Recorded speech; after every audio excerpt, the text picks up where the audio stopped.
Hello everyone, welcome back to another interview. I have the absolute pleasure today to interview Shaun Williamson. Thank you so much for Pleasure's all mine. So I just have a few questions. So you are most known for playing Barryokie and EastEnders. How did you get to do that? How did your career start? Well, I started quite late. I mean, I was working in a supermarket when I was 26, and life pretty much wasn't going anywhere. And someone said to me, you should go and join the local amateur dramatic group. It was after sort of young men. I was young at the time, and they knew I was fairly good at comedy. So I went along to the amateur dramatic group. I got in there and started doing plays for them. Met my first wife. Applied to get into drama school, professional drama school, but the first year they said, no, go away, you're rubbish.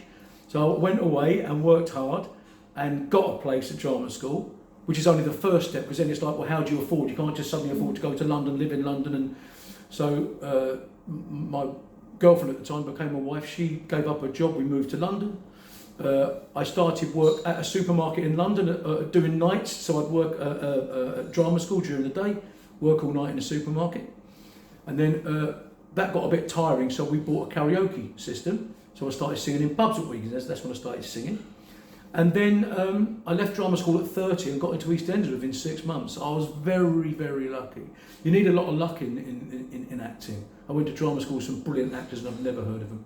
So, it's the way it is. You just got to count your lucky stars and ride your luck, really. That's an amazing story. Is it true you've also been in movies as well as pantomimes as well? Can you tell us a bit more about them if you have? Yeah, I have been. So what happened was I did EastEnders for 10 years and that's all I did. So when I left, I'd been trained for the stage and I thought I really want to do stage stuff. So as you say, my first thing was a pantomime. Then I did a lot of musicals. But at the same time, I managed to get a few parts on TV, the usual things, Holby City, London. There was a show called London's Burning, The Bill. But yeah, I was cast in a few films, most of them very low budget English films. But I did end up making a film about the escapist Harry Houdini in Budapest in Hungary with Adrian Brody, who was the youngest man ever to win an Oscar. He's just won a second one. So that was a great experience.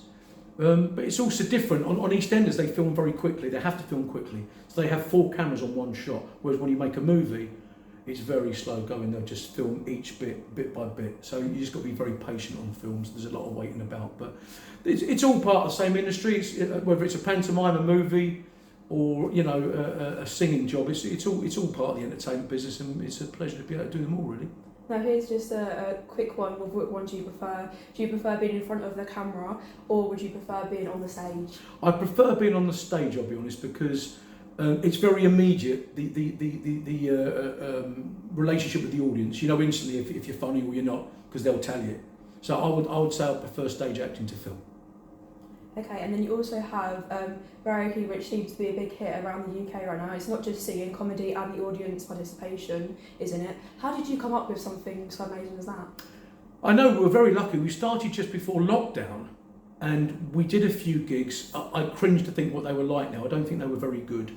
And then during lockdown, we had plenty of time to rethink it. So I started going out in outrageous outfits and we started giving the audience props, whether it was just whistles or hats, or I had Barry masks made, and silly things like that. So, and I worked on my comedy in between the songs, and we were more careful what songs we picked and what songs we offered to the audience that they can get up and sing, so that we make sure that every song is a banger. Every song is a Sweet Caroline, or a Living on a Prayer, or something that the audience can really get stuck into. Because if you let someone come up and sing The Drugs Don't Work by the Verve, the atmosphere goes. So it's all about keeping the atmosphere up, and everyone just having a laugh really. So during all of this stuff, how did you have time to write a book? COVID. Really? That was the big. Well, it was a blessing and a curse, because what happened was, yes, I had all that time. I started it before COVID. And then I finished it during COVID, and then it came out during COVID. So it came out to not very much fanfare because all the shops were shut. People couldn't even go and buy a book. So it didn't do particularly well, but I'm proud that I've written a book. It was the book I wanted to write. A lot of it was about quizzing, which is my other passion. So I've been very lucky. I've won quite a few quiz shows, The Chase and Pointless and all that sort of thing, and Mastermind, because I'm very dull and I like quizzing.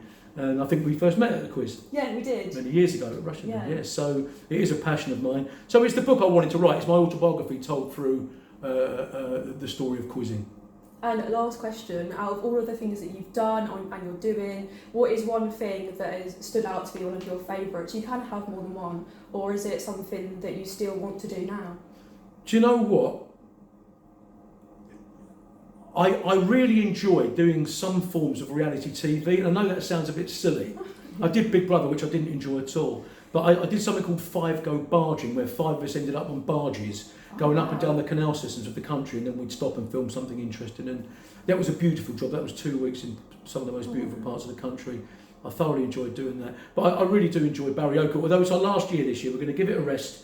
We don't want to outstay our welcome. And we'd like to thank everyone who's ever bought a ticket, because I've got so much enjoyment out of it. But yeah, so we'll give the acting a go again next year. See if anyone still wants me as an actor. If anyone's watching, I'm still here acting. But no, I've been very blessed, very lucky. I've done lots of nonsense. I've milked the Barryokie and EastEnders to bits. But if there's only one Barryokie and EastEnders in the world, you might as well use it. Yeah, thank you so much. It's been an absolute pleasure to meet you and do this interview. Lauren, absolute pleasure. Good luck.